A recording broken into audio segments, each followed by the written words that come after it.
सुनील दत्त का जन्म 6 जून 1929 को अविभाजित भारत के झेलम जिले में बसे खुर्द नामक गांव में हुआ था। ये क्षेत्र अब पाकिस्तान में है। बहरहाल उनका मूल नाम बलराज दत्त था। उन्होंने भारत पाकिस्तान विभाजन के समय बहुत ही करीब से हिंदू मुस्लिम दंगों को देखा और उसके भुक्तभोगी भी रहे। बंटवारे के बाद उनका परिवार पहले यमुनानगर, पंजाब और बाद में लखनऊ आ बसा। सुनील दत्त का बचपन काफ़ी संघर्षों भरा रहा, क्योंकि जब वो महज 5 साल के थे तभी उनके पिता दीवान रघुनाथ दत्त का निधन हो गया। उनकी मां कुलवंती देवी ने उनकी परवरिश की। लखनऊ के बाद सुनील दत्त उच्च शिक्षा के लिए मुंबई आ गए। मुंबई में उन्होंने जय हिंद कॉलेज में दाखिला लिया। चूँकि उनकी माली हालत अच्छी नहीं थी तो उन्होंने मुंबई बेस्ट की बसों में कंडक्टर की नौकरी कर ली। वहाँ से शुरू हुआ उनका सफ़र। जिस मुकाम तक पहुँचा वो काफ़ी प्रेरक है। कॉलेज की पढ़ाई पूरी करने के बाद सुनील दत्त की नौकरी एक एड एजेंसी में लग गई, जहां से उन्हें रेडियो जॉकी बनने का मौका मिल गया। रेडियो जॉकी के रूप में काम करते हुए वो काफ़ी मशहूर भी हो गए।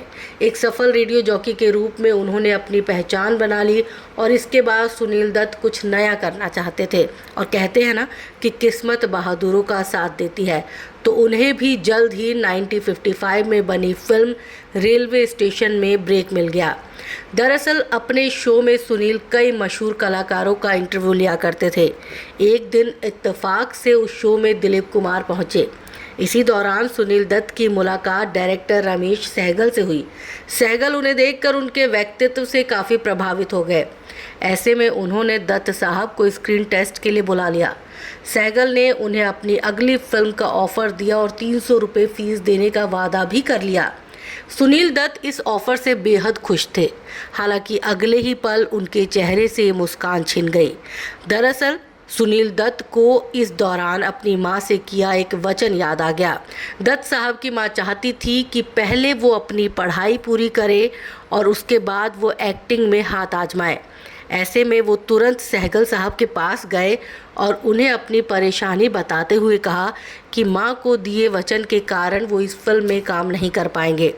सुनील दत्त की इस बात से सहगल और ज़्यादा प्रभावित हो गए। ऐसे में उन्होंने दत्त साहब से कहा कि वो पहले अपनी पढ़ाई पूरी कर ले, फिर फिल्म पर काम शुरू करेंगे। इसके बाद साल 1955 में रिलीज़ हुई सहगल साहब की फिल्म रेलवे प्लेटफॉर्म में उन्होंने अपना हिंदी फिल्मों में डेब्यू किया।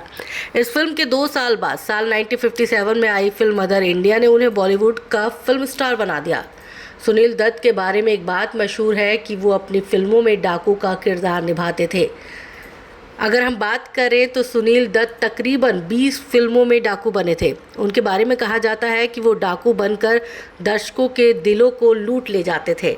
अपने 40 साल लंबे करियर में दत्त साहब ने 20 से ज़्यादा फिल्मों में विलन का किरदार निभाया। उस रोल में वो खूब जचते थे।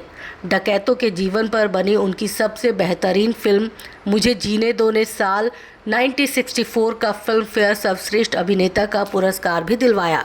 साल 1966 में उन्हें फिर से खानदान फिल्म के लिए फिल्म फेयर का सर्वश्रेष्ठ अभिनेता पुरस्कार मिला।